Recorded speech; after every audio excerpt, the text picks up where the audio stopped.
This channel does not promote any violence, harmful, or illegal activities. All content provided by this channel is meant for an educational and information purpose only. শুরু করছি বাংলা জানতে চায়ের সঙ্গে live Ritabrata. আমরা সবাই জানি বাঙালি কখনো শাক্ত, বাঙালি বৈষ্ণব, বাঙালি শৈব, বাঙালি শক্তির পূজারী, বাঙালি মুসলমান, বাঙালি খ্রিস্টান, বাঙালি বৌদ্ধ। বাংলা এবং বাঙালির বিভিন্ন বিচিত্র ভাগ হয়ে রয়েছে, কিন্তু রাজনীতিতে বাঙালি কিন্তু বড্ড বেশি আমিষ। বাঙালি মনে করে রক্তপাতহীন বিপ্লব হয় না।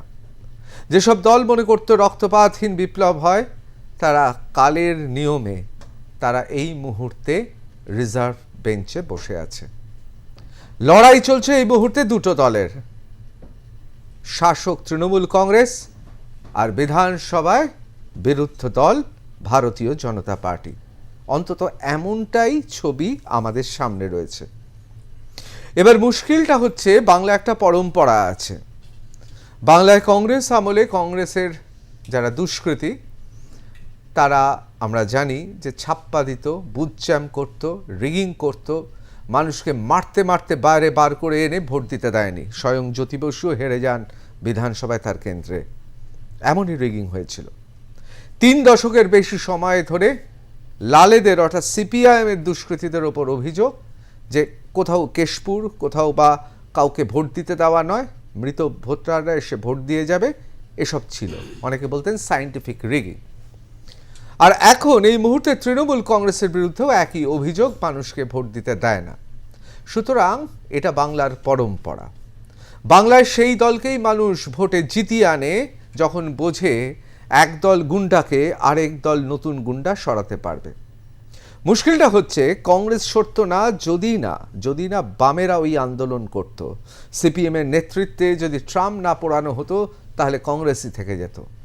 আবার বিধানসভা ভাঙচুর থেকে শুরু করে নন্দীগ্রাম, সিঙ্গুর, লালগড়ে, মুক্তাঞ্চলে প্রতি ইঞ্চি জমির হিসেব বুঝে নেওয়ার জন্যেই সিপিএমকে সরে যেতে হলো তৃণমূলের কাছ থেকে। কিন্তু মুশকিলটা হচ্ছে, এখন শাসকের বিরুদ্ধে চোখে চোখ রেখে দাঁড়াবে, লড়াই করবে, এমন কেউ নেই। সত্যি কি নেই, নাকি আছে, আমরা প্রচার করছি না।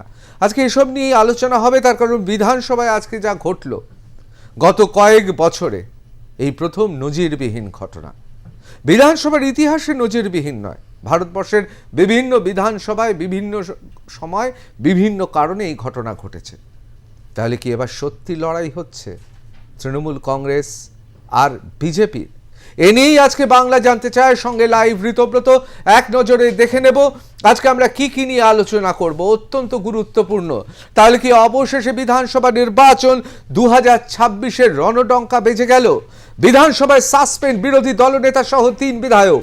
এই সাসপেন্ডের ফলে রাজনৈতিক সুবিধা কাদের? কে কাকে সুবিধা করে দিচ্ছে? আমরা সেই প্রশ্নে অবশ্যই চোখ রাখব। আমরা দেখব এই সাসপেন্ডের অন্তরালে কি রহস্য লুকিয়ে আছে।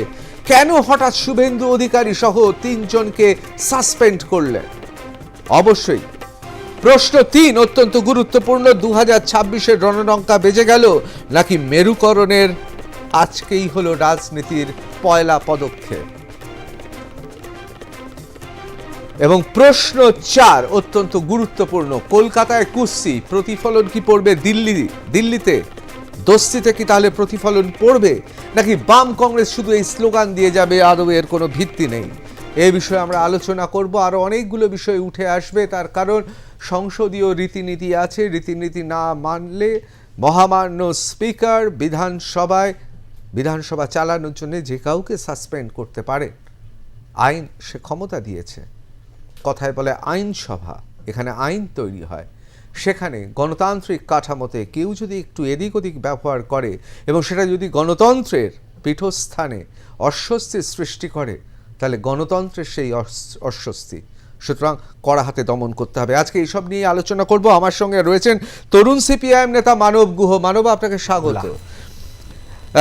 আমার সঙ্গে রয়েছে দীপঙ্কর সরকার, ভারতীয় জনতা পার্টির মুখপাত্র। পদ্মশ্রী কাজী মাসুম আক্তার রয়েছেন, আমাদের অত্যন্ত পরিচিত শিক্ষাবিদ এবং রাজনৈতিক বিশ্লেষকও বটে। আমি প্রথমেই চলে যাব আজকে কি হয়েছে এক নজরে দেখে নেব।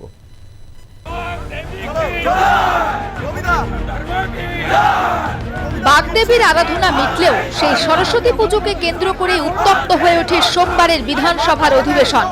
পুজো সংক্রান্ত বিষয়ে বিধানসভায় মুলতবি প্রস্তাব আনেন বিজেপি বিধায়করা। পুজো নিয়ে প্রস্তাব পাঠ করতে দিলেও আলোচনা করতে না দিলেই শুরু হয় হট্টগোল, শুরু হয় পদ্ম শিবিরের বিক্ষোভ। সরস্বতী পুজোকে কেন্দ্র করে রাজ্যের বিভিন্ন জেলায় একের পর এক অভিযোগ।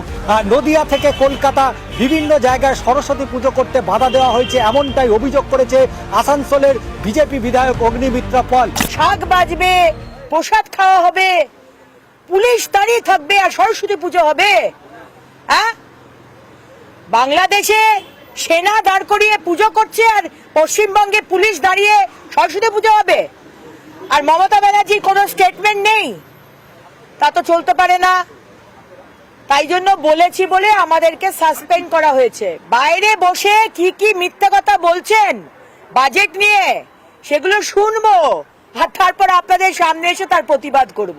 কোথাও পালিয়ে যাব না, কোনো দোষ করিনি। মানুষের জন্য কথা বলেছি, অধিকারের জন্য কথা বলেছি, 100 বার বলবো। সরস্বতী পুজোকে কেন্দ্র করে শুরু হওয়া গন্ডগোলে জল গড়ায় অনেক দূর।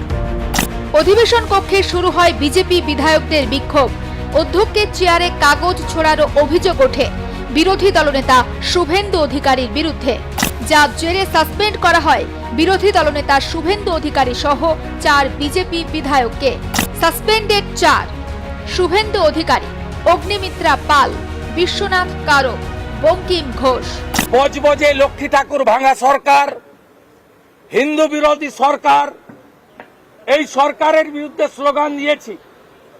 আমি লিডার অব অপোজিশন, আমি দায়বদ্ধ আমার এমএলএদের টিমকে লিড করার। আজকের বিজনেসকে আমরা অগ্রাহ্য করেছি, টুকরো টুকরো করেছি ছিঁড়ে, এবং আমরা সেটা উড়িয়ে দিয়ে 10 মিনিটের বিক্ষোভ করে বাইরে বেরিয়ে এসেছি। তারপরেই আমরা যখন বিক্ষোভ বাইরে করছি, তখন আগে থেকে সাজানো প্লট অনুযায়ী বিরোধী দলনেতাকে টার্গেট করে বিধানসভায় উপস্থিত না থাকা সত্ত্বেও বিশ্বনাথ কারককে সাসপেন্ড করেন। আর যিনি মুভার, যিনি তার আসন থেকে প্রতিবাদ করছিলেন, আমি ওয়েলে নেমেছি, কিন্তু বঙ্কিম ঘোষ বা অগ্নিমিত্রা পাল ওয়েলে নামেনি, তাদেরকেও সাসপেন্ড করা হয়েছে। আজকে যে আচরণ করেছে বিরোধী দলের নেতা সহ আরো কয়েকজন সদস্য, যেভাবে আমাদের সরকারি কাগজগুলো যেগুলো আমাদের ওদের সরবরাহ করা হয়েছিল সেগুলো ছেড়ে আমার চেয়ারের দিকে ছুঁড়ে ছুঁড়ে মেরেছেন, এই আচরণটা সত্যি মানে অত্যন্ত নিন্দনীয়। স্পিকারের পদ অত্যন্ত সম্মানজনক, স্পিকারের সঙ্গে এই রকম ঘটনা অত্যন্ত নিন্দনীয় মন্তব্য পরিষদীয় মন্ত্রী শোভনদেব চট্টোপাধ্যায়ের। অত্যন্ত সম্মানীয় চেয়ার, সংসদীয় গণতন্ত্রে স্পিকারের চেয়ারটা অত্যন্ত গুরুত্বপূর্ণ। সেক্ষেত্রে শুভেন্দু যেটা করলো বা তার লোকেরা যেটা করলো, সেটা স্পিকারের চেয়ারের দিকে ছুটে গিয়ে মানে হেঁটে গিয়ে কাগজগুলো ছুঁড়ে দিলেন ওনার দিকে। তিনি আজকে যে আচরণটা করলেন, সে আচরণটা নিঃসন্দেহে মানে খুবই অন্যায় কাজ বলে আমি মনে করি। ব্যাপারটা হচ্ছে আমরা দেখি বিভিন্ন সময় বিভিন্ন ক্ষেত্রে শাসক বিরোধী বিভিন্ন তর্ক বিতর্ক জড়িয়ে পড়ে এক প্রকার। সেই দিন অবশ্য আমি উপস্থিত ছিলাম না, ধাক্কাধাক্কি হয়েছিল একে অপরের মানে শাসক বিরোধীদের বিধায়কদের মধ্যে। তো এই ধরনের ঘটনা ঘটছে, কোনো ধরনের ঘটনা না ঘটাটাই কাঙ্ক্ষিত। মঙ্গলবার বিধানসভার বাইরে ধর্ণা করবে বিজেপি। একই সঙ্গে মমতা বন্দ্যোপাধ্যায়কে বয়কট করারও ডাক দেন Suvendu Adhikari. Leader of the house বাইরে থাকলে, লিডার অব দি অপোজিশন বাইরে থাকলে, লিডার অব দি হাউস যখন যখন অ্যাসেম্বলিতে থাকবে, যেদিন আসবে সেদিন বিরোধী দল বিজেপি মুখ্যমন্ত্রীকে তাকে আমরা হাউসে বয়কট করব। আগামীকাল মুখ্যমন্ত্রী আসবেন, হাউসে বিজেপি কালকে থাকবে না, কিন্তু বাড়িতেও থাকবে না। 12 তারিখে পেশ করা হয় রাজ্য বাজেট। 4 দিনের বিরতির পর সোমবার স্লোগানে স্লোগানে মুখরিত হয় বিধানসভা। সেখান থেকে পরিষ্কার বিজেপির তরফে জানিয়ে দেওয়া হয় মঙ্গলবারের বিধানসভার বাইরে পদ্ম শিবিরে ঠিক কী কর্মসূচি রয়েছে। বিধানসভা থেকে ক্যামেরায় পার্থ চক্রবর্তী ও জয়ন্ত চক্রবর্তীর সঙ্গে ষষ্ঠী চট্টোপাধ্যায় ও সঞ্জু সুরের রিপোর্ট আর+ নিউজ। আমরা সবাই জানি বিধানসভায় সাসপেন্ড বিরোধী দলনেতা সহ 3 বিধায়ক, এবং এই সাসপেন্ডের ফলে রাজনৈতিক সুবিধা কার হলো এই প্রশ্নে আমরা অবশ্যই আসব। তার কারণ যেখানে 2026 বছর ঘুরলেই বিধানসভা নির্বাচন এই বঙ্গে, সেই জায়গায় দাঁড়িয়ে অত্যন্ত গুরুত্বপূর্ণ এই প্রশ্নটা। আমি প্রথমেই দীপঙ্কর সরকারের কাছে চলে যাব। অধ্যাপক সরকারের কাছে অবশ্যই আমি জিজ্ঞেস করব অধ্যাপক সরকারকে প্রথমেই যে ভারতীয় জনতা পার্টিতে অনেক দিন বাদে আমরা দেখলাম একটা অন্তত প্রতিবাদের জায়গায় রয়েছে, এবং সেটা Suvendu Adhikari leader of opposition একটা প্রতিবাদ করলেন। এই প্রতিবাদ মানে অন্যরকম প্রতিবাদ নয়, মানে ধরুন ছাত্র সমাজের নবান্নে যাওয়া বা ধরুন ওই নবান্ন অভিযান, লালবাজার অভিযান, সেরকম নয়, একেবারে সত্যিকারের একটা কোথাও মনে হলো প্রতিবাদ হচ্ছে আপাত দৃষ্টিতে, এবং সেটা হচ্ছে শুভেন্দু অধিকারীর নেতৃত্বে। অনেক দিন বাদে আমরা কাউকে সত্যি দেখলাম যে গণতন্ত্রের পীঠস্থান বিধানসভায় একটা প্রতিবাদ করছেন। ঠিক কি ভুল সে বিষয়ে তো পরে আসবো, সেটা তো মাননীয় স্পিকার তিনি ঠিক করবেন, আমরা ঠিক করার কেউ নই, কিন্তু অনেক দিন বাদে প্রতিবাদে দেখলাম এই যে শতধায় বিভক্ত বঙ্গ বিজেপি, আমি কিন্তু একেবারে বলছি না কেন্দ্রীয় বিজেপি, বঙ্গ বিজেপি, এবং এমন একটা সময় যখন এই উপমহাদেশের অন্যতম শক্তিশালী, অত্যন্ত শক্তিশালী ব্যক্তিত্ব মাননীয় প্রধানমন্ত্রী নরেন্দ্র মোদী আছেন, এই উপমহাদেশের দ্বিতীয় সবচেয়ে ক্ষমতাশালী ব্যক্তি অমিত শাহ আছেন, মন্ত্রিসভায় জয়শঙ্করের মতো মানুষ আছেন, রয়েছেন সেইখানে অজিত দোভালের মতো মানুষ, অর্থাৎ লেজেন্ড যারা, মানে জীবিত অবস্থায় কিংবদন্তি তারা আছেন। সেই সময়তেও বঙ্গ বিজেপিতে আমরা লড়াইটা লড়তে দেখছি না, যেটা ধরুন সাংবাদিক হিসেবে আমি 2007-এর পর থেকে 2011 পর্যন্ত মমতা বন্দ্যোপাধ্যায়ের নেতৃত্বে দেখেছি। সেই জায়গায় দাঁড়িয়ে আজকে শুভেন্দু অধিকারী যে লড়াইটা দিলেন, আপনি কি মনে করছেন যে এই লড়াইটা 2026-এর রণডঙ্কা বাজিয়ে দিল? দেখুন ঋতব্রতবাবু, আপনাকে বলি যে আপনি যে বলছেন না বিজেপি লড়াইতে নেই, শতবিভক্ত, এইসব আসলে গিয়ে মানে গাল ভরানো কথা। বাস্তবে বিজেপি লড়াইতে আছে এবং প্রথম থেকেই আছে, আজ পর্যন্ত আছে। আজকে যে বিষয়টা হয়েছে, দেখুন পার্লামেন্টের রীতি অনুযায়ী, ভারতের পার্লামেন্টের রীতি অনুযায়ী 267 পার্লামেন্টের রীতি মুলতবি প্রস্তাব আনার অধিকার পার্লামেন্টে আছে। পার্লামেন্টের সদস্যরা, আমি যেহেতু রাষ্ট্রবিজ্ঞানের অধ্যাপক, আমি পার্লামেন্টের বিষয়টা আপনাকে একটা, যে পার্লামেন্টের রীতি অনুযায়ী মুলতবি প্রস্তাব আনার জন্য 50 জন সদস্যের সিগনেচার দরকার। ভারতীয় জনতা পার্টি পশ্চিমবঙ্গ বিধানসভায় তারা তাদের রীতি অনুযায়ী স্পিকারের কাছে মুলতবি প্রস্তাবের জন্য আলোচনা জানাইছে। মুলতবি প্রস্তাব কেন আনা হয়? সাম্প্রতিককালে ঘটে যাওয়া কোনো বিশেষ বিষয়কে কেন্দ্র করে মুলতবি প্রস্তাব আনা হয়। ঠিক সেই পয়েন্টে দাঁড়িয়ে ভারতের জনতা পার্টির পশ্চিমবঙ্গে বিধানসভার বিরোধী দলের নেতা, বাংলার জননায়ক শুভেন্দু অধিকারী, তিনি যে তার দলের মাধ্যমে যে প্রস্তাবটা এনেছিলেন, মাননীয়া অগ্নিমিত্রা পাল যখন বিধানসভায় সেটা পাঠ করতে শুরু করেন, শুধুমাত্র তার উদ্দেশ্যটুকু পাঠ করা হয়েছে। দেখুন, উদ্দেশ্যটা পাঠ করা হবে, বিস্তারিত পাঠ করার সুযোগ কিনে দিতে হয়, এবং পার্লামেন্টের রীতি অনুযায়ী ভারতবর্ষে আছে যদি কোথাও মুলতবি প্রস্তাব আনা হয়, পার্লামেন্টের রীতি অনুযায়ী 2.5 ঘন্টা সময় রাখতে হয় আলোচনার জন্য বিরোধী দলকে কিন্তু এক্ষেত্রে বলার কোনো সুযোগ মাননীয় স্পিকার বিমান বন্দ্যোপাধ্যায় পশ্চিমবঙ্গের বিধানসভায় আজ দেননি। সেই প্রতিবাদ করেছিলেন মাননীয় শুভেন্দু অধিকারী। তিনি বিস্তারিতভাবে আপনার রিপোর্টে দেখালেন, আমি সেদিকে যাচ্ছি না। কেন শুভেন্দু অধিকারীকে আটকাতে হবে? আসলে শুভেন্দু অধিকারীকে আটকাতে হবে, একটা জ্বালা আছে, ওই 1956 ভোট, যে ভোটে নন্দীগ্রামে হেরে কম্পার্টমেন্টাল মুখ্যমন্ত্রী হিসাবে মমতা ব্যানার্জিকে পুনরায় জয়ী হয়ে বিধানসভায় মুখ্যমন্ত্রী হতে হয়েছিল। সেই জ্বালাটা মমতা ব্যানার্জি বিধানসভায় শুভেন্দু অধিকারীকে দেখলে তার বস্তুত তিনি দিগ্বিধান জ্ঞানহীন হয়ে যায়, এবং আগামীকাল তিনি আসবেন সেই জন্য যাতে শুভেন্দু অধিকারীকে প্রশ্নবাণে জর্জরিত না হতে হয়, একদম পরিকল্পনা করে। কেন অনাস্থা প্রস্তাব আনার, কেন মন্ত্রী প্রস্তাব আনা সত্ত্বেও বিস্তারিত আলোচনা করতে দেওয়া হলো না? কেন বিরোধী সদস্যদের বক্তব্য রাখার সুযোগ দেওয়া হলো না? পার্লামেন্টের রীতি অনুযায়ী আছে। অবশ্যই আমি আসছি। এবং আমি জাস্ট একটু শেষ করি। এবং দেখুন, তারপরে বলা শুরু করতে গেলে তিনি যখন মোয়েলেডেমে তিনি বিক্ষোভ দেখিয়েছেন, তিনি যেটা করেছেন সেটা পার্লামেন্টের রীতি অনুযায়ী মমতা ব্যানার্জি শিখিয়ে দিয়েছেন। মমতা ব্যানার্জি অস্বীকার করলে তো উপায় নেই। মমতা ব্যানার্জি পার্লামেন্ট বিধানসভার নেতা, আর বিরোধী দলের নেতা মাননীয় শুভেন্দু অধিকারী। মমতা ব্যানার্জি এই কাণ্ড ভারতের পার্লামেন্টে দাঁড়িয়ে ঘটিয়েছিলেন, সেটা তো অস্বীকার করা যায় না। 2004 সালে, কিন্তু 2004 সালে আমি আমি জিজ্ঞেস করছি, 2004 সালে একটা সাংঘাতিক ইস্যু ছিল যে বাংলাদেশ থেকে সাংঘাতিক ইস্যু আমি বলছি তো, এই সাংঘাতিক তখন বলছিলেন যে অনুপ্রবেশ হচ্ছে। আজকে 2024-এ দাঁড়িয়ে 23-এ দাঁড়িয়ে বলছে অনুপ্রবেশ হচ্ছে না, রোহিঙ্গা কলোনি হয়ে গেছে, বলছে অনুপ্রবেশ হচ্ছে না। আমি আসছি, আপনার কাছে আসছি। এবার একটু বলি কি নিয়ে আলোচনাটা ছিল, এইটুকু একটু এটাতে আসছি আমি আলাদাভাবে আসছি, এবং অবশ্যই মাননীয় বিরোধী দলনেতা তিনি কি বলেছেন সেটাও দেখাবো। আমি একবার মানবের কাছে চলে যাব। মানব আমাদের অত্যন্ত প্রিয় মানুষ, মানব লাহা, তিনি তৃণমূলের সঙ্গে লড়াই করছেন, এবং বামেদের মধ্যে যে কয়েকজন গুটি কয়েক সেই রকম ভোকাল রয়েছে তাদের মধ্যে অন্যতম তরুণ সিপিএম নেতা মানব লাহা।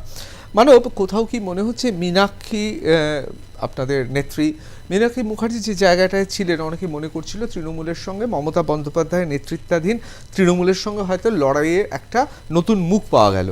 আজকে কি কোথাও খুব হতাশ? 2026 শুরু হওয়ার সঙ্গে সঙ্গে শুভেন্দু অধিকারী জ্বলে উঠলেন, কার্যত তাকে বিরোধী দলনেতাকে সাসপেন্ড করা হলো, অর্থাৎ বিরোধিতায় ভারতীয় জনতা পার্টি আবার অভয়াকাণ্ড এবং বিভিন্ন ঘটনার মধ্য দিয়ে অনেকে ভেবেছিল বামেদের একটা পুনরুজ্জীবন পাবে তারা, সেটাও নষ্ট হতে চলেছে।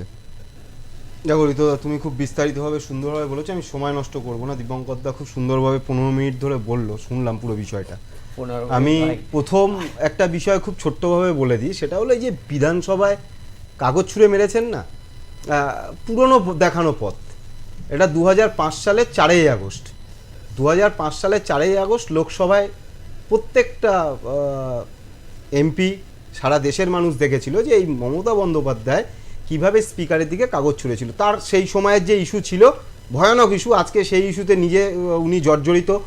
গতকালকে হাসনাবাদ থেকে জঙ্গি যোগে গ্রেপ্তার হয়েছে, জানো, যাকে গ্রেপ্তার করেছে তার সঙ্গে তৃণমূলের যোগ পাওয়া গেছে, তৃণমূলের নেতা।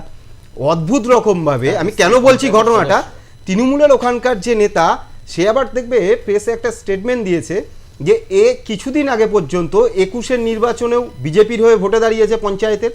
তার পরবর্তী ক্ষেত্রে 2024 সালের লোকসভা নির্বাচনের সময়ও যখন ভোটে দাঁড়ানো নিয়ে গন্ডগোল, তখন ছেড়ে তৃণমূলে এসেছে। মানব, তৃণমূলের আমি বলিনি তোমার বলার সময় একটা কথা বলছি, আমি বলছি তৃণমূলের এসব কথা তুমি বিশ্বাস করছো? আমি কারোর কথাই বিশ্বাস করছি না। তবে এটা তো না দীপঙ্কর, এটা তো মানতে হবে। আমি শেষ করি না, ফুলে ফুলে ঢলে ঢলে, এটা তো ফুলে ফুলে স্বাভাবিক। না, এইটা হচ্ছে ঘটনা। ভালো লাগলো দীপঙ্কর দা স্বীকার করলো যে এটা প্রত্যেক দিন হচ্ছে। কোনটা?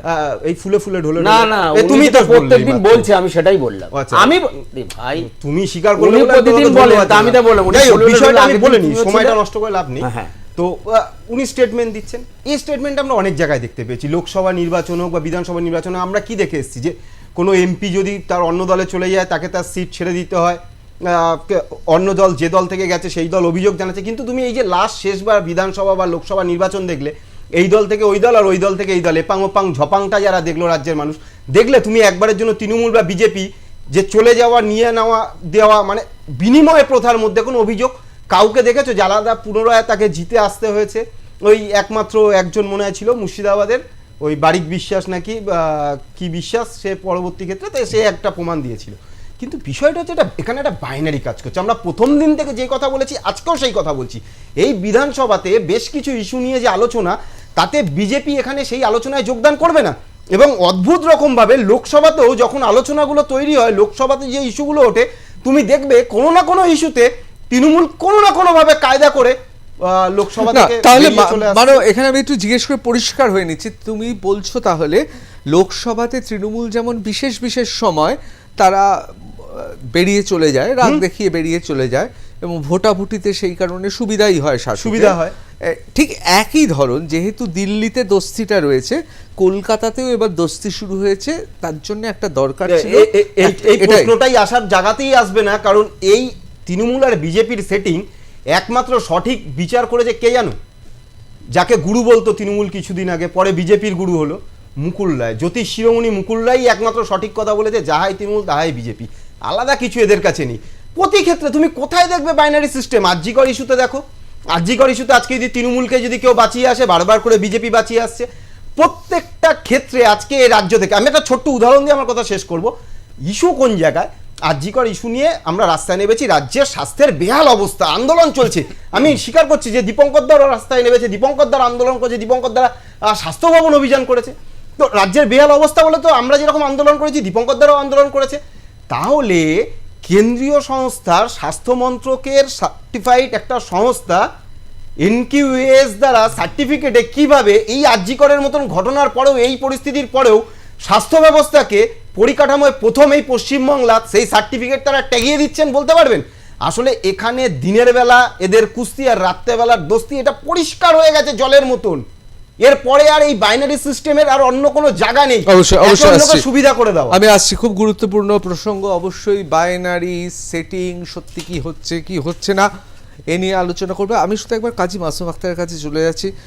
পদ্মশ্রী কাজী মাসুম আক্তার, দীর্ঘদিন ধরে বাংলার রাজনীতি সম্পর্কে আপনি ওয়াকিবহাল, আপনি একজন নৈবক্তিক নিরপেক্ষভাবে বিশ্লেষকও বটে। ভারতীয় জনতা পার্টিতে এই মুহূর্তে নেতৃত্বের দরকার। দিলীপ ঘোষ, সুকান্ত মজুমদার এবং শুভেন্দু অধিকারী, এই তিনটি মুখ আছে। তাদের মধ্যে অনেক দিন বাদে আজকে আমরা কাউকে সরব হতে দেখলাম। নিশ্চয়ই নিন্দুকেরা বলবেন সবসময় সরব হয়, কিন্তু যেটাকে বিরোধিতা বলে, আজকে সে বিরোধিতার একটা আঁচ পাওয়া গেল। কিন্তু এটা তো ভাবার কোনো কারণ নেই যে শুভেন্দু অধিকারী এবং মমতা বন্দ্যোপাধ্যায় দ্বৈরথে নেমেছিলেন নন্দীগ্রামে, এবং সেই বিতর্কিত, কেউ বলছে জিতেছেন, কেউ বলছে গোলযোগ আছে, আমি তার মধ্যে যাচ্ছি না। কিন্তু কোথাও তো এটা ঠিক কথা, শুভেন্দু অধিকারী তিনি দীর্ঘদিনের বিরোধী রাজনীতিতে মমতা বন্দ্যোপাধ্যায়ের সাথী ছিলেন, এবং তিনি নন্দীগ্রাম বা বিভিন্ন জায়গায় তার আন্দোলনের নেতৃত্বের কথা আমরা তো অস্বীকার করতে পারবো না। তাহলে তো ইতিহাসকে বা আমার সাংবাদিক, আমি নিজের চোখে দেখেছি, সেটাকে অস্বীকার করা হবে। কিন্তু মমতা বন্দ্যোপাধ্যায়, অনেকে বলেন তিনি গন্ধ পান, ওই রকম মাটির গন্ধ রাজনীতিতে এই মুহূর্তে বিরল ব্যক্তিত্ব। সেই জায়গায় দাঁড়িয়ে শুভেন্দু অধিকারীকে এই পরিসরটা করে দেওয়া, অর্থাৎ মমতা বন্দ্যোপাধ্যায় তিনি জানেন বিরোধী নেত্রী হিসেবে বিরোধীদের কোনো পরিসরই দেওয়া যাবে না, যেটা বামেরা ভুল করেছিল, বিরোধীদের পরিসর দিয়ে দিয়েছিল। এই পরিসর দিলে যেটা হয়, মানে ছুঁচ হয়ে ঢুকে আপনি জানেন কি হবে, ভালো হয়ে বেরোবে। মমতা বন্দ্যোপাধ্যায় পরিসর দেন না কখনো, এটা ওনার বিরোধী নেতৃত্ব, বিরোধী তার অভিজ্ঞতা তাকে আজকে শাসক হিসেবে এই জায়গায় দাঁড় করিয়েছে।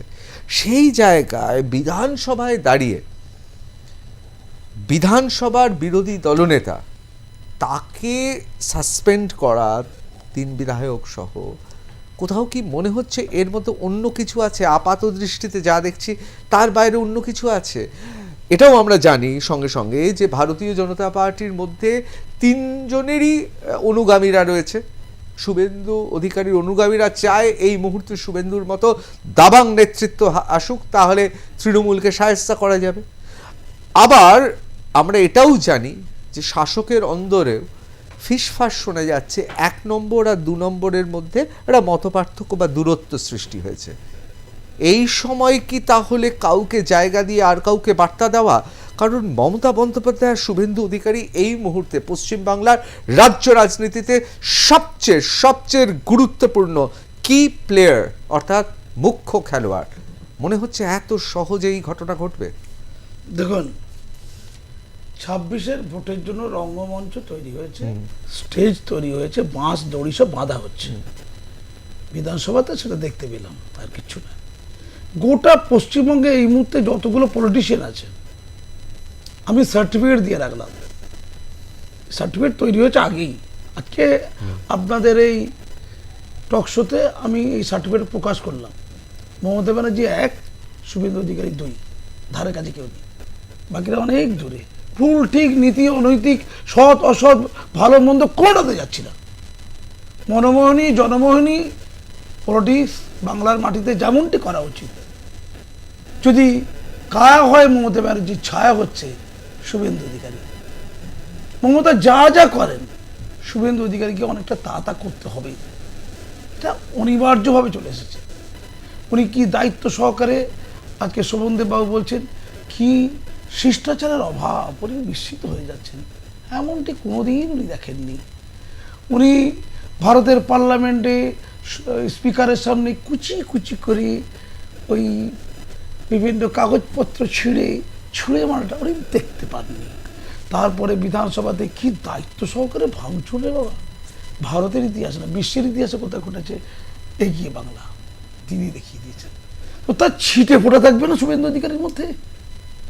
বহুত লাইন থাকে, শুভেন্দু অধিকারী করে দেখিয়েছে, দ্বিতীয় বিকল্প করে দেখিয়েছে।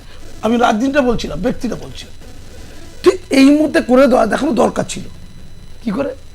এক ঢিলে দুই পাখি।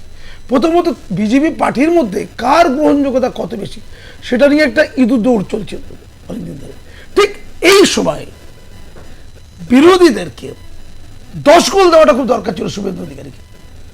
কেউ ছাড়া পাবে না, সময়ের অপেক্ষা মাত্র। প্রযত্নে জেনারেল সেক্রেটারি বিজেপির কাকে লক্ষ্য করে? শুভেন্দু অধিকারীর ভাইকে লক্ষ্য করে। গোটা বাংলায় চিৎকার এমনভাবে বর্ষিত হচ্ছে, টোটাল ডিভিডেন্ডটা শুভেন্দু অধিকারী পেয়ে গেছে। খোঁজলে দেখুন, সমস্ত মিডিয়া তোলপাড় যে ওই লোকটাকে, ওই লোকটা হচ্ছে প্রথমত সিপিএম, তারপরে তৃণমূল। 21-এ যখন বিধানসভা, তখনই এমন আমূল হয়ে পরিবর্তন হয়ে গেল মনোজগতে যে সিপিএম খুব খারাপ, বিজেপি খুব, সরি তৃণমূল খুব খারাপ, শুধু বিজেপিটা খুব ভালো। এমন আরো বিজেপিতে কিছু আছে। একটা দল থেকে সিপিএম, আমি বলছি সেই জেনারেল সেক্রেটারির কথা, নামটা বলতে দিচ্ছেন না। আপনি বলবার সময় বললেন যে প্রথমে সিপিএম তারপর তৃণমূল। আমি শুভেন্দুর কথা বলছি না, একটু তলিয়ে দেখবেন যে এই কথা বলেছে যে এদের যথাসময় শাস্তি হবে, সময়ের অপেক্ষা। তিনি হচ্ছেন জেনারেল সেক্রেটারি বিজেপির। ওখানে যে বলছেন মেরুকরণের রাজনীতি বলছেন না, সেই রাজনীতিতে এই মুহূর্তে আজকের ডেটে এক্ষুনি শুভেন্দু অধিকারী বাকিদেরকে অনেকগুলো গোল দিয়ে দিয়েছে। ভালো করে বুঝতে হবে, এটা একটা গোল হয়ে গেল, এটা হচ্ছে হাফ টাইমের আগের গোল পার্টির মধ্যে। সেকেন্ড হচ্ছে হাফ টাইমের পরে মেসি, লিওনেল মেসি, তাকে খেলতে হবে কোথায়? বিধানসভায়। হতে হবে কার ছায়া? মমতা ব্যানার্জির ছায়া। আর হতে হবে কার প্রতিপক্ষ? অভিষেক বন্দ্যোপাধ্যায়ের প্রতিপক্ষ। মমতা ব্যানার্জি এক সময় বলেছিলেন, আমার পরে রাজ্যে যদি দুটো মাথা থাকে, আগামী বাংলার ভবিষ্যৎ, ডান হাতে হচ্ছে অভিষেক বন্দ্যোপাধ্যায় আর বাম হাতে শুভেন্দু অধিকারী। মহাত্মা গান্ধী এক সময় বলেছিলেন, যখন ওই খিলাফত আন্দোলনের সাথে কংগ্রেসের আন্দোলনকে যুক্ত করার প্রয়োজন হয়েছিল, উনি টু ব্রাদার্সকে মোহাম্মদ আলী আর শওকত আলী, মোহাম্মদ আলী কংগ্রেসের নেতা, তাকে বলেছিলেন এটা আমার ডান হাত, শওকত আলী তার ভাই তাকে বলেছিলেন বাম হাত। আমার ওই ইতিহাসের চিত্রটা মনে পড়ে গেল আমার দিদির আচরণে। শুভেন্দু অধিকারী একদিকে, অভিষেক বন্দ্যোপাধ্যায় আর একদিকে, আর একটা সামনের দিকে এগিয়ে আছে মমতা ব্যানার্জি। ইকুয়েশনটা ভালো করে ঠান্ডা মাথায় বুঝতে হবে। প্রতিপক্ষ হওয়ার তো সবচেয়ে বড় যোগ্যতা। আপনি অ্যাডলফ হিটলারের প্রতিপক্ষ হবেন, তার লেভেল তো হতে হবে একটা নাকি। আপনি লিওনেল মেসির প্রতিপক্ষ হবেন, মিনিমাম কোয়ালিটি তো থাকতে হবে। নেপোলিয়ন বোনাপার্টের প্রতিপক্ষ হবেন, বা ডোনাল্ড ট্রাম্পের প্রতিপক্ষ হবেন। মমতা ব্যানার্জির প্রতিপক্ষ কে? ছায়া খায়া যাই হোক, সেটা শুভেন্দু অধিকারী। আজকে বিধানসভায় কুচি কুচি করে কেটে ছুঁড়ে দেওয়া, ওটা মনে করিয়ে দেওয়া আমিও আছি। আপনি যেটা ভাবছেন, আপনি তো আমাকে বলেছেন এই পথে এগোতে হবে, আমি পথ বুঝে নিয়েছি। বাংলার রাজনীতি কিভাবে করতে হয়, এরপরে শুভেন্দু অধিকারী করবে কি? করবে লাগাতার ধর্ণা, মমতা ব্যানার্জির মতো। এই যে বের করে দিয়েছে বলছেন না, মানে আপনি বের করে দিয়েছে তো, বলছেন হাউস, বলছেন লিডার অফ দ্য অপোজিশনকে বের করে দিয়েছে, লিডার অফ দ্য হাউস তাকে আটকে দেবো রাস্তায়। আটকে দেওয়ার কথা বলেনি, না আটকে দেবো, বিক্ষোভ করবো, প্রতিবাদ করবো, তাই তো বলেছে। বিজেপির অন্য লোকেরা। তাহলে কি মাসুমদা, আমরা কি এটা ধরে নেব যে 2007 থেকে, আমি সাংবাদিক হিসেবে বলছি, 2007 থেকে 11 পর্যন্ত গোটা বাংলা তো চষে বেরিয়েছি আমরা। আমরা নন্দীগ্রাম দেখেছি, লালগড় দেখেছি, সিঙ্গুর দেখেছি, ডুয়ার্স দেখেছি, পাহাড় কার্যে দেখেছি, জঙ্গলমহলে মুক্তাঞ্চল হয়ে যাচ্ছে, পুলিশ থানায় রাত্রেবেলায় থানায় তালা দিয়ে রাত্রেবেলায় বসে আছে, নিজের চোখে দেখা এগুলো, মাইন পাতা আছে সর্বত্র। একটা অদ্ভুত সময় আমরা দেখে এসেছি। এবং সে সময় বিরোধিতায় দেখেছি তৃণমূল কংগ্রেস কি করে, মানে প্রতিটা ইঞ্চিতে ইঞ্চিতে সিপিএমের সঙ্গে জবাব দিচ্ছে। তারপর তো ধরুন এটা তো আমরা অস্বীকার করতে পারি না, 2011 থেকে 16 থেকে 21 একটা বন্ধাত্ম ছিল, এবং বাম এবং কংগ্রেস তারা বিরোধিতাই করতে পারেনি, খুব মিয়ে গিয়েছিল, মিউ মিউ করে করছিল, মিয়ে যাওয়া আর কি, বিরোধিতা করতে পারেনি। তারপর 2021 থেকে আজকে 25-এর এই জায়গায় এসে দাঁড়িয়ে সেই বিরোধিতা তো দেখিনি এখনো অবধি। সাধারণ মানুষ করেছেন অভয়াকে ঘিরে, কিন্তু ওটার কোনো রাজনৈতিক দলের তো কৃতিত্ব নয়। সে আড়ালে আবডালে হয়তো বামেরা আছে বা অতি বামেরা আছে, আমি তার মধ্যে যাচ্ছি না। তাহলে কি আমরা আবার সেই বিরোধিতা দেখতে পাবো? তার কারণ পশ্চিমবাংলার ইতিহাস যদি দেখেন, যে এক মস্তানকে সরাতে আরেক মস্তানকে যদি নিয়ে আসতে হয়, তাহলে খাদ্য আন্দোলনে বিপ্লবীরা যতক্ষণ না ট্রাম্প উড়িয়েছে, যতক্ষণ না বিভিন্ন জায়গায়, আমি শুধুমাত্র মধ্য কলকাতায় পারেনি তারা, কারণ কলকাতায় কংগ্রেসের গুন্ডারা তখনও ছিল, পরবর্তীকালে সিপিএমের অনেক সময় লেগেছে গুন্ডা নামিয়ে কংগ্রেসের গুন্ডাদের এ করতে, এবং বাদ বাকি জায়গায় তো মানে গুন্ডার মানে কংগ্রেস গুন্ডা, তার পাশে সিপিএমের গুন্ডা দাঁড়িয়ে পড়েছে। তারপরে এটা হয়েছে তৃণমূলের সিপিএমের গুন্ডা দুলাল বাহিনী, তৃণমূলের অ্যাকশন স্কোয়াড দাঁড়িয়ে পড়েছে। যখন এর বিরোধী থাকে তখন অ্যাকশন স্কোয়াড হয়, যখন ক্ষমতায় আসে তখন গুন্ডা হয়। তাহলে আপনি বলছেন কি এবার পারবে বিজেপি সমানে সমানে লড়তে? এখন তো খালি মানে বক্সিং রাউন্ডে মাইক টাইসন খালি মেরে দিয়ে যাচ্ছে, কোনো প্রতিপক্ষ নেই। আপনি বলছেন তাহলে একটা প্রতিপক্ষের জন্ম হবে? আমি আপনাকে পরিষ্কার করলে খুব ঠান্ডা মাথায় বলুন তো, আমি বাংলার যারা দর্শক তাদেরকে বলছি, আচ্ছা অনেক তর্ক বিতর্ক আলোচনা হতেই পারে, বিরোধী পক্ষ শাসক পক্ষ তর্ক হবে না, উল্টো কথা বলবে না, আমি ডান বলে চোখে বাম বলতেই হবে, স্বাভাবিক। মমতা ব্যানার্জি খারাপ বলতে হবে কাউকে, আবার শুভেন্দু ভালো বলতেই হবে কাউকে, এই বাধ্যবাধকতা রাজনৈতিক কারণে থাকে। কিন্তু আমি একজন নিরপেক্ষ ব্যক্তি হিসেবে পরিষ্কার বলতে চাই, আচ্ছা বলুন তো 21 সালে নির্বাচন নন্দীগ্রাম, যেটা একটু আগে উনি বলার চেষ্টা করছেন, আচ্ছা শুভেন্দু অধিকারী তার বিরুদ্ধে দাঁড়াচ্ছে কি মমতা ব্যানার্জি? খুব ঠান্ডার মধ্যে বুঝতে হবে, মমতা ব্যানার্জি কিন্তু মুখ্যমন্ত্রী, সে মুখ্যমন্ত্রী আগামী তো হবে, তিনি কিন্তু অঙ্ক কষে, উনি বলেছেন আমি ইসলামিক হিস্ট্রি লোক হতে পারি, অঙ্কটা খুব ভালো জানেন, উনি নিশ্চিত করে খুব ভালো অঙ্ক কষেছিলেন যে যাই হোক নাই হোক আমি শুভেন্দু অধিকারীকে হারাবো, মেশিনারি টেশনারি ক্ষমতা সব তার হাতে, অন্য আসলে দাঁড়াতেই পারতেন, ইগোর কথা বলতেই পারেন, কিন্তু এটা চ্যালেঞ্জ ছিল মমতা ব্যানার্জি যে ওখানে আমি দাঁড়াবো, জিতবো। শুভেন্দু অধিকারী এই বাংলার মাটিতে যখন 21-এর ইলেকশন বিজেপির ভালো হলো না, তখন আসলেও ভালো হলো না, জিতলেন তো, ওটা কিন্তু শুভেন্দু অধিকারী বলেই সম্ভব হয়েছিল। পশ্চিমবঙ্গের আর কোনো political leader except Mamata Banerjee, কোনো পলিটিক্যাল লিডার ছিল না, যদি অভিষেক বন্দ্যোপাধ্যায় বিজেপিতে থাকতেন, উনি যদি মমতার বিরুদ্ধে দাঁড়াতেন, জিততে পারতেন না। শুধুমাত্র শুভেন্দু অধিকারী বলেই জিততে পেরেছে, তাই 900 কত ভোট পাওয়া টাকা 9 লক্ষ কত ভোট মনে করছে কে? শুভেন্দু অধিকারী। বুঝতে হবে এটা, ফলে শুভেন্দু অধিকারী সে ধকটা আছে, এবং এটা নিশ্চিত করে জানেন তৃণমূল আমলে মমতা ব্যানার্জির ক্যারিশমাতে গোটা রাজ্যে যখন জয়লাভ করতো প্রত্যেকটা আসনেই মমতা ব্যানার্জি যখন দাবি করেছে, তখন শুভেন্দু গড়, শুভেন্দুর পিতার গড় একমাত্র গড় ছিল যেখানে তাদেরকে থেকে ফটো, শুধু মমতাকে থেকে নয়। ফলে এই বাস্তবতা কিন্তু মানতেই হবে, খুব গুরুত্বপূর্ণ, এই বাস্তবতাকে অস্বীকার করা যাবে না, খুব গুরুত্বপূর্ণ কথা। আমি কাজী মাসুম আখতারের কথা নিয়ে দুটি প্রশ্ন করব, অবশ্যই তরুণ সিপিএম নেতা এবং ভারতীয় জনতা পার্টির মুখপাত্র অধ্যাপক দীপঙ্কর সরকারকে আমি প্রশ্ন করব। প্রথমে দীপঙ্কর বাবুর কাছে যাব। তাহলে দীর্ঘদিন ধরে রাজনীতি করা, তৃণমূল কংগ্রেসের অভ্যন্তরে কিভাবে কাজ হয়, এ সমস্ত কিছু যিনি জানেন, সেই শুভেন্দু অধিকারী, যাকে অনেকে মনে করেন যে ঠিক সেই দামটা তিনি পান না ভারতীয় জনতা পার্টির বঙ্গ বিজেপিতে, বঙ্গ ব্রিগেডে, এবার কি তিনি তার জায়গা ছিনিয়ে নেবেন দলের ভেতরে? ঋতব্রতদা দুটো বিষয় এখানে উঠে এসেছে, একটুখানি বলতে হয়। যারা বলছিল না সেটিং, আমি শূন্যেরও রাজনীতিতে দাম আছে, আমি আগের দিনও বলেছিলাম, আজকে বলছি, সিপিএম শূন্য হয়েছে, বামপন্থীরা শূন্য হয়েছে, তাহলে তাদের রাজনীতিতে দাম নেই তা না, কিন্তু এরা সেটিং এখানে বলে। আর বিহারে গিয়ে ফিশ ফ্রাই, তারপরে ব্যাঙ্গালোরে গিয়ে ওখানে গিয়ে ইডলি দোসা, দিল্লিতে গিয়ে আবার ওখানে দিল্লি ঢাকায় বিরিয়ানি, অনেকে বলেন বিরোধিতা করবে। বিরোধিতা যদি করতে হয় সিপিএম কেন এই দুর্গা পূজায় দুর্গা প্রতিমা ভাঙলো বিরোধিতা করেনি? কেন এই সরস্বতী পূজায় মা সরস্বতীকে পুজো করতে দেয়নি? পুলিশের পাহারায় কলকাতার পুজো সিপিএম একটা মিছিল করে বলেনি কেন? আমি বলিনি, আমাকে বলতে দিন। দুর্গা পুজো, কালী পুজো, কার্তিক পুজো, লক্ষ্মী পুজো, সরস্বতী পুজো, সব পুজো আক্রমণ হলো, আর এই সিপিএম মমতার পুলিশের বিরুদ্ধে, মমতার বিরুদ্ধে একটা কথা বলেনি। সিপিএম যারা সেটিং বলে না, তারা এটা নিয়ে ভাবতে শুরু করুক। দ্বিতীয় কথা, এই মাসুমদার আমি সব কথা মানি, আপনিও বলছিলেন, আমি মানতে পারলাম না।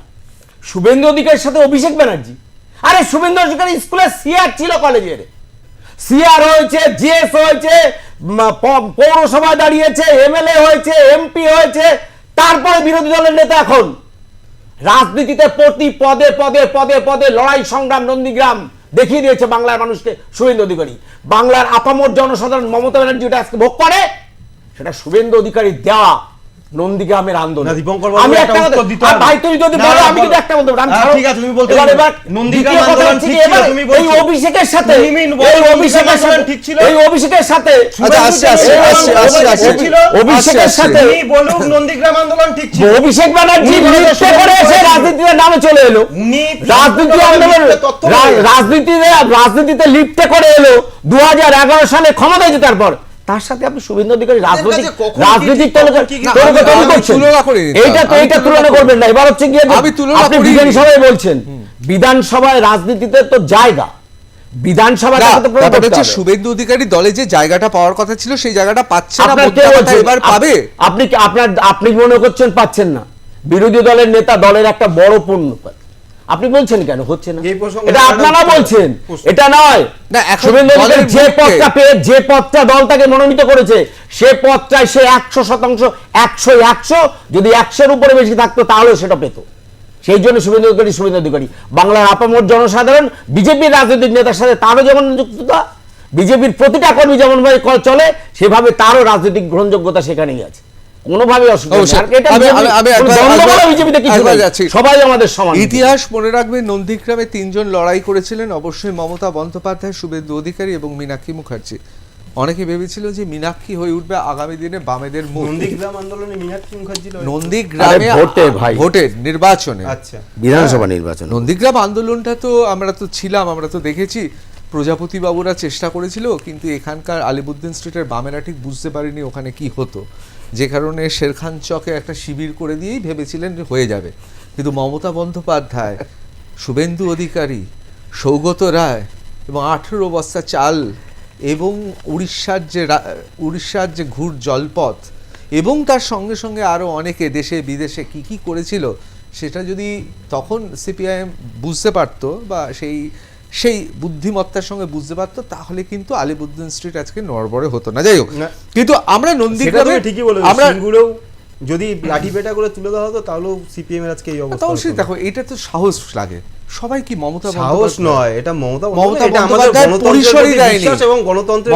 বন্দ্যোপাধ্যায় বামেদের একটা পরিসরও দেয়নি যেখানে পুলিশকে লাঠি পেটা করতে হয়। সত্যিই তো, এটা হচ্ছে বিজেপি নেতা রাজনাথ সিং পাখা নিয়ে মমতা বন্দ্যোপাধ্যায়কে সিঙ্গুরের রাস্তায় হাওয়া দিতে এসেছিল, পরে গুজরাটে নিয়ে গেছে। আমরা এর মধ্যে যাচ্ছি না, এটা আমি নন্দীগ্রামে নন্দীগ্রামে। এবার নন্দীগ্রামে আমরা মীনাক্ষী মুখার্জিকে আমরা ভেবেছিলাম একটা প্রতিবাদের মুখ হয়ে উঠবে, কিন্তু যে কোনো কারণেই হোক, কমিউনিস্ট পার্টিতে যা হয় আর কি, কাউকে তো অনেকটা উপরে উঠতে দেওয়া হয় না, ঠিক আছে নেই। কিন্তু এই মুহূর্তে দাঁড়িয়েছে, এদিকে চলে যাচ্ছে। এইবার 2026-এ দুটো জায়গা, একটা হচ্ছে লড়াইটা হবে ধর্মের নামে, মন্দির মসজিদের রাজনীতির একটা লড়াইয়ের প্রবণতা আছে, যেখানে বামেরা একেবারে শূন্য চলে যাবে, তার কারণ বামেরা কোনো পক্ষেই যেতে পারবে না, না দুর্গা পুজো করে, না কোনো না কোথাও বিখ্যাত কোনো অনুষ্ঠানে থাকে। আবার এটাও ঠিক করা যায় 2026-এ যদি বিজেপি ফ্লপ খায়, তাহলে চিরদিনের মতো এখানে বিরোধিতা করা চলে যাবে, বাম কংগ্রেস উঠে আসবে। এখন প্রশ্ন হচ্ছে, আজকে যে শুভেন্দু অধিকারী যে ঘটনাটা ঘটিয়ে দিলেন, এ তো পুরো মানে লড়াই এখন তৃণমূল আর বিজেপির হয়ে যাবে, বামের আবার সাইড লাইটে হয়ে যাবে। না, আমি তোমাকে বলছি, এটা বিজেপি উঠে যাবে, মানে লড়াই বিজেপি উঠে আসবে, এটা আজকে নতুন কিছু না। এই জায়গা আমি তোমাকে বারবার করে বলছি, 2016-র পর থেকে এটা তৈরি হয়ে গেছিল। আমার এখানে একটা বড় প্রশ্ন, এখানে শুভেন্দু নিয়ে অনেক আলোচনা চলছে। আমি যদি করতে হবে, বিরোধী দল সিপিএম এর একজন লিডার আছে, এরকম চোখে চোখ রেখে লড়াই করেছে। দেখুন, রাজনীতিতে আমার কথা না, শেক্সপিয়ারের কথা, দুনিয়া জুড়ে নাটক চলছে, দুনিয়া জুড়েই নাট্যমঞ্চ। আমি জানি না নাটক কি নাটক, কিন্তু যাই হোক না কেন, আজকে এই লড়াইটা তো আমি সাংবাদিক হিসেবে 1 দশকের বেশি সময় এই রকম কোন রণংদেহী মূর্তি বিরোধী, আমি সেটাই বলছি, আমি একটু বলে নিই। এই লড়াইটা করতে দেওয়ার জন্য যে পরিসরটা বিরোধীদেরকে সঠিকভাবে দেওয়ার প্রয়োজন, সেই পরিসর কখনোই বামপন্থীদের কাছে আসবে না যতদিন না পর্যন্ত এই বাইনারি সিস্টেমটা ভাঙা যাবে। কেন বললাম, একটু ইতিহাসের দিকে যদি ঘুরতে হয়, 2016 সালে শুভেন্দু অধিকারী যখন তৃণমূল কংগ্রেস ছেড়ে এসেছিল, কেন ছেড়ে এসেছিল? কোনো আন্দোলনের জন্য? মমতা ব্যানার্জি কিছু ভুল করছিল তার জন্য? না, মমতা ব্যানার্জির কাছে, তৃণমূল কংগ্রেসের কাছে শুভেন্দু অধিকারী তার মমতা বন্দ্যোপাধ্যায়ের কাছে 21, আচ্ছা 21 ধরলাম, 16 হোক 21 ধরবা কেন, অনেক দিন ধরে ক্যালকুলেশন তো, যেগুলো পরে বেরিয়েছে।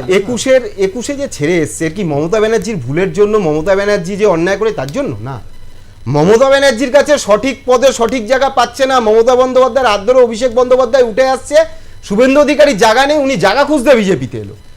এখন বিষয়টা আমার সেটা না, সে উনি কোথায় যাবে ওনার ব্যক্তিগত ব্যাপার, গণতন্ত্রে সেটা না। কিন্তু এরকম একজন নেতা তো নেই, বামেদের এরকম নেতা আছে একজন, কে বলেছে নেই? কাকে দেখেছি প্রত্যেকদিন রাস্তায়, কোথায় দেখেছি? আমি ঋতব্রত বাবুর সঙ্গে একদম একমত এই জায়গাটাতে। সত্যিই তো কোথায় দেখেছেন? কারণ কোন টিভির পাতা বা পেপারের পর্দায় তো সিপিএম কে খুঁজে পাওয়া যায়নি। বাংলাদেশে চুপ করে বসে থাকে, এরা তখন কথা বলে না। আচ্ছা, আরে বাংলাদেশের মন্দিরকে কালকে মেরে সরস্বতী পুজো বন্ধ হয়ে গেল, সিপিএম কোথায় ছিল? অনেক বড় বড় লেকচার দিচ্ছে, সরস্বতী পুজো বন্ধ হয়েছে, পশ্চিমে বন্ধ হয়েছে, কিভাবে বন্ধ হয়েছে? আরে বাংলাদেশে নিয়ে একটা মিছিল করেছে,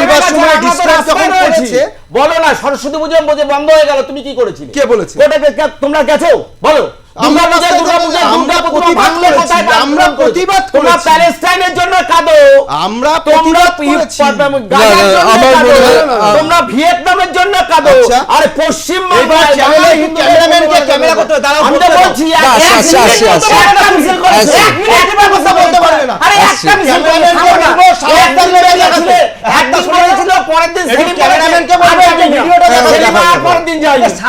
একদিন গেছে শুনেনি,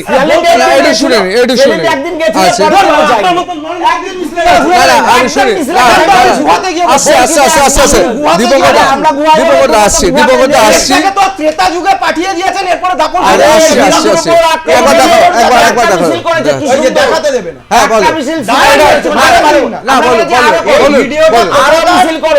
ভিডিওটা কোথাকার? আমি বলছি কলকাতা, এটা কলকাতা, কলকাতার আরো কেন করবেন? কলকাতা পুজোর জন্য কেন করবেন? কলকাতা দুর্গা পুজোর জন্য শিশুতে কলকাতার রাস্তা ভাঙচুর করে ফেললো, কলকাতা আটকে দিল, বাংলাদেশের মাটিতে দাঁড়িয়ে একটাও মিটিং মিছিল করেছে?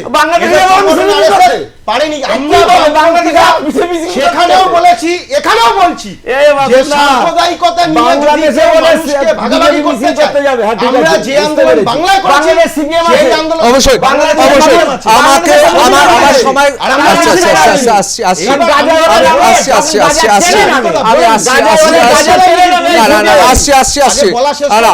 ব্যাপারটা হচ্ছে যে 2026-এর নির্বাচন খুব গুরুত্বপূর্ণ সব রাজনৈতিক বিরোধীদের ক্ষেত্রে। না, আমি আসছি, দুটো সেকেন্ড আমাকে একটু বলতে হবে, আমি তো বলিনি ওনার। না, বলো। সেটা হলো শুভেন্দু অধিকারীদের পরিসরটা দেওয়ার জায়গাটা কেন জানো? আমি একটা ছোট্ট কথা বলে শেষ করি। না, কোথাও কি মনে হয় কোট আনকোট, এটা আমার কথা না, প্যালেস্টাইনকে সমর্থন করার পাপ এই বাংলায় বঙ্গ হিন্দুরা ভোট দেবে না বামেদের? আমরা বলেছি গোটা বিশ্ব সংখ্যালঘুদের ঘর, পৃথিবীর সমস্ত দেশে সংখ্যালঘুরা আছে, বাংলাদেশের সংখ্যালঘু আক্রান্ত হয়েছে। আমরা বামপন্থীরা সিপিআইএম বাংলাদেশের মাটিতে দাঁড়িয়ে মিছিল করেছে, এই আরএসএস ফেকদারিরা দুই নম্বর বলে নিয়েছিল, শুভেন্দু অধিকারী কথা বলছে না আন্দোলনে, বানিয়ানের শুভেন্দু অধিকারী আমি 2 সেকেন্ড বলতে দেব, এরা শুধুমাত্র শুভেন্দু অধিকারী চেনা ঘর, আমি কিন্তু 1 সেকেন্ড বলতে দেব ভাই। শুভেন্দু অধিকারী চেনা তোষণ করে তোমরা দেখেছো ক্ষমতায়, ওনার যখন আইসিরা যখন চোর গুন্ডা বদমাশ ধরতে যায়, রেড করতে যায়, তাদের ড্রাইভার কে হয় জানো? এলাকার ছিচকে চোর, ছিচকে গুন্ডা নেতা, ওরা ড্রাইভ করে নিয়ে যায়। কেন জানো তো? ওরা জানে যে কোথায় গেলে সমাজ বিরোধীকে তাড়াতাড়ি খুঁজে পাওয়া যাবে, কোথায় গেলে দুর্নীতির আঁকড়া। আজকে এই বিজেপির যদি ড্রাইভার হয়ে থাকে কেউ, কারণ ও সবচেয়ে বড় সমাজ বিরোধী, ও তার থেকে বড় চোর শুভেন্দু। আজকে সেই শুভেন্দু মমতার দেখানো পথ ধরেই আন্দোলনের জায়গায় যাচ্ছে। আর মমতা বন্দ্যোপাধ্যায় ভালো করে জানে যে বামপন্থীরা যদি এই বাংলার মাটিতে জায়গা পায়, এদের এই সাম্প্রদায়িকতার খেলা, ওই যে একটু আগে তুমি বলছো মন্দির মসজিদের খেলা, ভাতের বদলে ওই রাস্তায় অবশ্যই, অবশ্যই, আমরা এগুলো জানি। লাঠি মেরে তুলে দেবো। না, আমি একটু আসছি। লাঠি মেরে তুলে দেবো। কোনো বামপন্থী নতুন বামপন্থী আসো। দীপকদা আমি আসছে তৈরি করে আসছে সাধুবাদ করে আসছে উত্তর আসছে দিলাম, পুরনো আসছে বামপন্থীদের মতো নতুন বামপন্থীদের লাঠি মেরে তুলে দেবো। আমি আসছি আসছি আসছি আসছি ভদ্রতা, সিংগুলো আসছি দেখিয়েছে, আসছি সেই ভদ্রতা দেখাবে না। আমি আসছি আমি একবার করেছি। আমি এই আমি বাংলার না যুবকদেরকে আমি শেষ আমি করে আমার চেষ্টা না না করেছি, একটু আসছে চেষ্টা করেছি। আমি কাজী মাসুম আক্তারকে বলবো, আমরা এখানে যারা যতজন বসে আছি সরস্বতী পুজোর দিন বোধহয় আমাদের এখানে এই বাংলাতে খুব কম মানুষ এইরকম খুব সাহসী পদক্ষেপ এবং খুব নান্দনিক পদক্ষেপ নিয়েছে। সেটা হচ্ছে কাজী মাসুম আক্তার। তার স্কুলে, তিনি যে স্কুলের হেডমাস্টার মশাই, তার স্কুলে যে পুজো হয়েছে, একদিকে এটা ঠিক কথা কলকাতায় একদিকে পুলিশ নামাতে বাধ্য হয়েছে সরস্বতী পুজোর জন্য, কিন্তু আরেকদিকে সেই স্কুলে তিনি যে পুজো করেছেন এবং সমস্ত মানুষকে নিয়ে এসে, এমনকি জনপ্রতিনিধিরাও ছিলেন, মন্ত্রীরাও ছিলেন, সেটা দেখার মতো। সুতরাং আমাদের একদিকে হয়তো এখানে কোথাও কোথাও পুলিশ নামাতে হয়েছে, কিন্তু একটি জায়গায় নামাতে হয়েছে, কিন্তু আরেক জায়গায় সম্প্রীতির পুজো হয়েছে। কিন্তু আমি যে বিষয়ে চলে আসব, মাননীয় বিরোধী দলনেতা শুভেন্দু অধিকারী আজকে যে কথা বলেছেন সেই কথাটা একবার শুনে নিন, তার কারণ অত্যন্ত গুরুত্বপূর্ণ 2026-এর নির্বাচনে। আমি গর্বিত, অগ্নিমিত্রা পাল গর্বিত, বিশ্বনাথ কারক গর্বিত, বঙ্কিম ঘোষ গর্বিত। তার কারণ আমরা হিন্দুদের ভোটে জিতে এমএলএ হয়েছি, আমরা মুসলমানের ভোটে জিতে এমএলএ হয়নি। আমরা বিজেপির এমএলএ এমপিরা হিন্দু এবং জনজাতিদের ভোটে জেতা এমএলএ। হিন্দুদের জন্য বলতে গিয়ে আমাকে 1 মাস বাইরে রেখেছে। সরস্বতী পুজো তার বাধা দানের বিরুদ্ধে বলতে গিয়ে আমাকে বাইরে রেখেছে। আমি গর্বিত, আমি হিন্দুর ছেলে, আমি সনাতনী, আমি হিন্দুস্তানে থাকি। আমাকে হিন্দুরা নন্দীগ্রামে জিতিয়ে মমতা ব্যানার্জিকে হারিয়েছে। আমি আজকে গর্বিত যে হিন্দুদের জন্য, মা সরস্বতীর জন্য, বাগদেবীর জন্য, শ্বেত শুভ্র দেবীর জন্য শ্রী পঞ্চমী পালনে শিক্ষা প্রতিষ্ঠানে সাবির আলী আল আমিন মন্ডলদের বাধা দানের জন্য আমাকে এবং আমার 3 সহকর্মীকে 1 মাস বিধানসভার বাইরে রেখেছে। আগের 8 মাসেও আমি ভাতা নিইনি। এই আগামী 1 মাস আমি ভাতা প্রত্যাখ্যান করব, যেহেতু বিধানসভা থেকে আমাকে অবৈধভাবে সাসপেন্ড করা হয়েছে। হিন্দুদের জন্য বলার জন্য, বাগদেবীর জন্য বলার জন্য।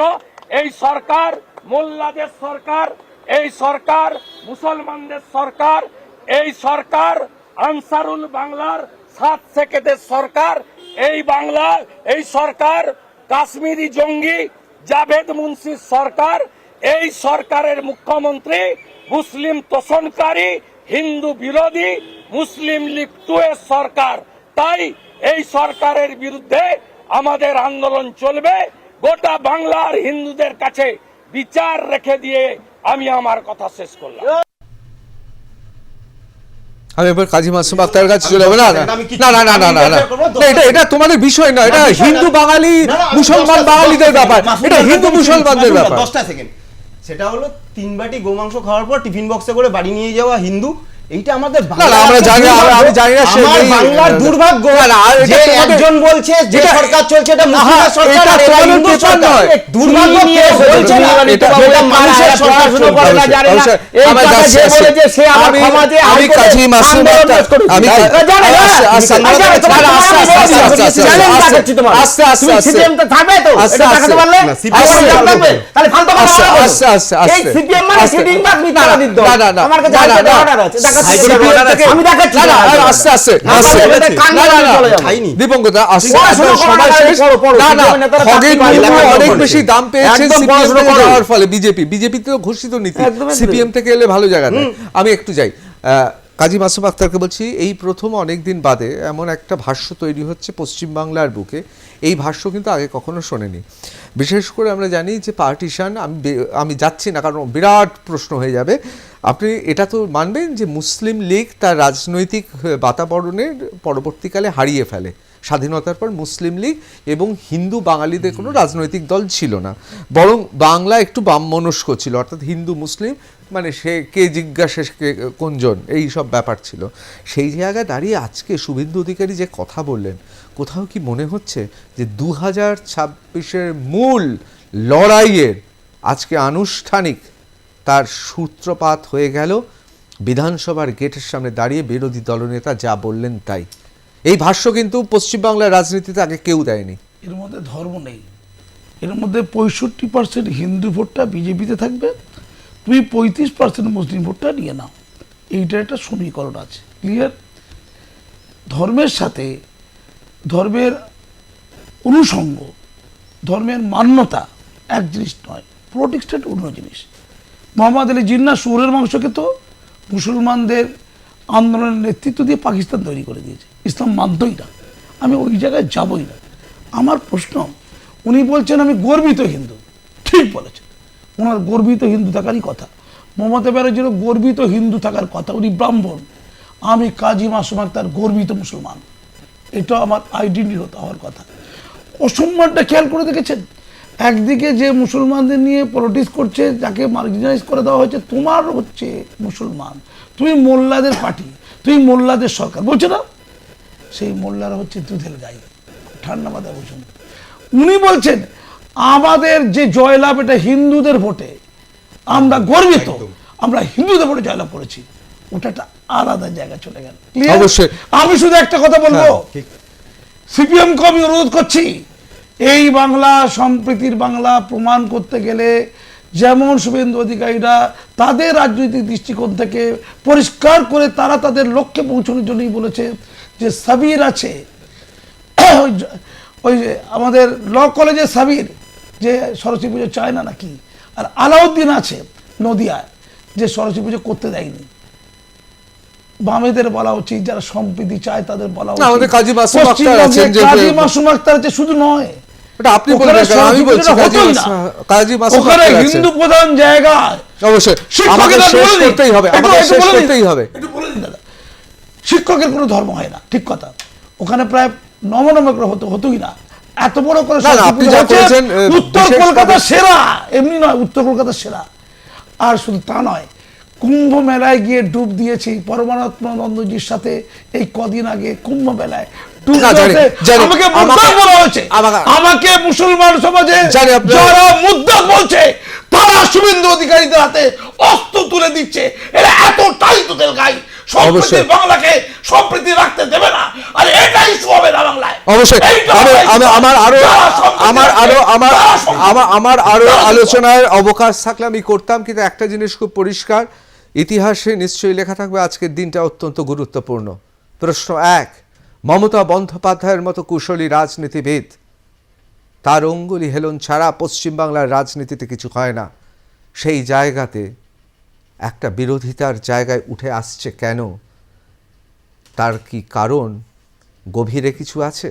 1। প্রশ্ন 2, আজকে শুভেন্দু অধিকারী বিরোধী দলনেতা, পশ্চিমবাংলার রাজনীতিতে এই প্রথম স্বাধীনতার পর কেউ বললেন আমি হিন্দু বাঙালি হিসেবে গর্বিত। তাহলে কি নতুন থিসিস, পুরনো থিসিস নয়া রূপে আসছে?